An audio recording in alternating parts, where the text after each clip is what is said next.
तरुण मुलांनो, आज मी तुम्हाला व्यवसाय किंवा धंदा करताना नेमकी काय काळजी घेतली पाहिजे जेणेकरून तुमच्या व्यवसायात तुम्हाला यश प्राप्त होईल आणि धंदा गोत्यात जाणार नाही. तर पहिले सूत्र असे आहे की जो धंदा करावयाचा आहे त्या धंद्यात ऑलरेडी असणाऱ्या लोकांना भेटणे, त्या धंद्याचे नीट निरीक्षण करणे, त्यातील अप अँड डाऊन पाहणे, खाचखळगे पाहणे आणि त्यांची आजची आर्थिक स्थिती त्या धंद्यामुळे काय आहे हे पाहणेसुद्धा तेवढेच महत्त्वाचे. आणि शक्यतो उधारीचा धंदा हा करू नये. ज्यांच्या मनगटात बळ आहे किंवा जो मारामारी करू शकतो त्याच्यासाठी ठीक आहे, कारण आता या जमान्यामध्ये फसवणारे लोक हे अधिक प्रमाणात आहेत. म्हणून शक्यतो कॅशचा धंदा करा जेणेकरून नंतर पश्चाताप होणार नाही. दुसरे असे की कमीत कमी कर्ज त्या व्यवसायासाठी घ्यावे. नुकत्याच करोनाच्या काळामध्ये माझ्या बघण्यात असे कितीतरी उद्योगपती आले की ज्यांनी छोटी मोठी फॅक्टरी सुरू तर केली, कर्ज काढले, परंतु करोनाच्या काळात सर्व ठप्प झाल्यामुळे कर्ज वाढत गेले आणि बँकाच्या नोटिसा त्यांच्या बंगल्यावर चिटकवल्या गेल्या. त्यांना बंगले विकावे लागले. म्हणून पुढचा येणारा भविष्यकाळ हा कसा आहे हे आपल्याला माहीत नसल्यामुळे शक्यतो कमीत कमी कर्ज घ्यावे, म्हणजे अशा प्रकारच्या घटना आपल्या आयुष्यात घडत नाहीत. शिवाय धंद्याच्या नेट प्रॉफिटचा अंदाज घेताना आपण जे पैसे भांडवल रूपामध्ये वापरतोय त्याचा व्याजाचा आकडा, शिवाय नोकरावर होणारा खर्च, इलेक्ट्रिसिटी व इतर सर्व खर्च किती आहेत आणि आपल्याला किती पैसा मिळू शकतो याचे गणित आधीच करा आणि मग व्यवसाय सुरू करा.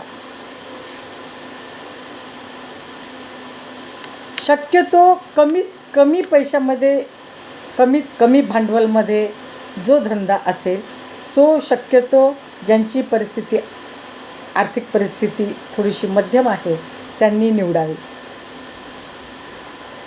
याहूनही अधिक महत्त्वाचे म्हणजे बरीच मुले आईवडिलांना आपल्या धंद्याविषयी, आपल्या मनात असणाऱ्या विचाराविषयी काहीच घरी बोलत नाहीत किंवा सांगतही नाहीत. तर हे अत्यंत चुकीचे आहे. आई आणि वडिलांना पूर्ण धंद्याचे स्वरूप सांगा. पार्टनरशिप जर करणार असाल तर त्या पार्टनरविषयी सांगा.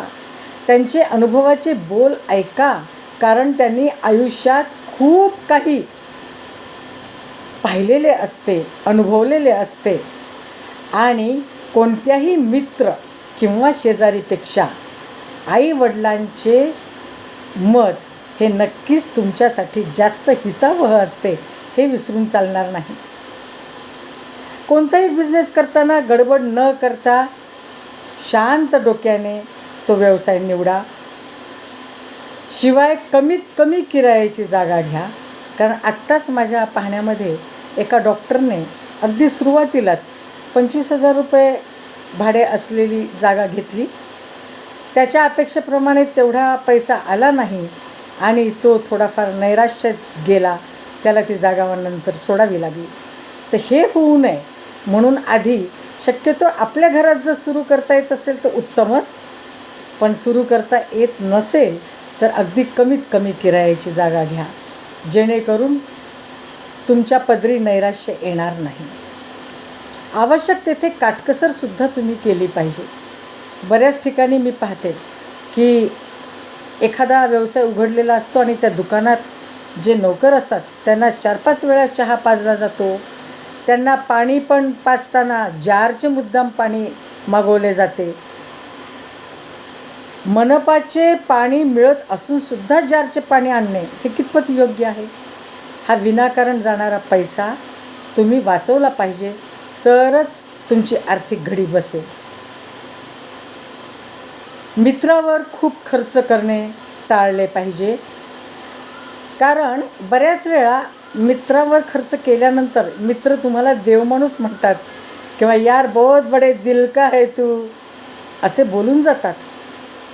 पण म्हणतात ना की हरभऱ्याच्या झाडावर चढले तर त्याचा कपाळमोक्ष हा होणारच. तद्वतच अशा बोलण्यापासून दूर राहा. प्रथम आपले कुटुंबाच्या गरजा आणि थोडेफार उत्पन्न हे शिल्लक टाकायला शिका आणि मगच मित्रावरच्या खर्चाचा विचार करा. कारण एक म्हण आहे मराठीमध्ये, असतील शिते तर जमतील भुते. जे मित्र आज तुम्हाला खूप चांगले असे म्हणत असतात, तेच जेव्हा तुमचे वाईट दिवस सुरू झाल्यानंतर फिरकणारसुद्धा नाही हे निश्चित. आणि म्हणूनच ही म्हण आहे, असतील शिते तर जमतील भुते. तुमचा व्यवसाय गोत्यात जरी गेला तरी आईवडिलांना हसत खेळत होणारा मानसिक त्रास त्यांना सांगा, त्यांना ती कल्पना द्या.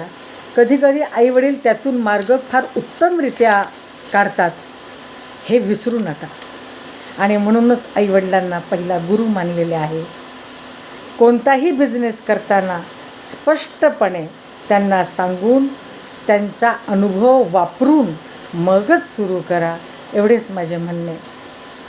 व्यवसाय करा, उन्नती करा आणि पैसा मिळालाच तर त्याचा माझही येऊ देऊ नका. कारण लक्ष्मी ही चंचल आहे.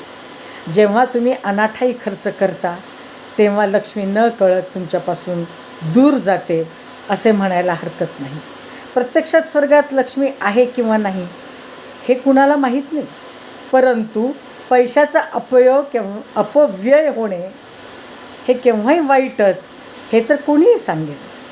म्हणूनच या गोष्टी लक्षात ठेवून अगदी शांत चित्ताने आणि डोके ताळ्यावर ठेवून रागराग न करता व्यवसाय करा, निश्चितच यश मिळेल.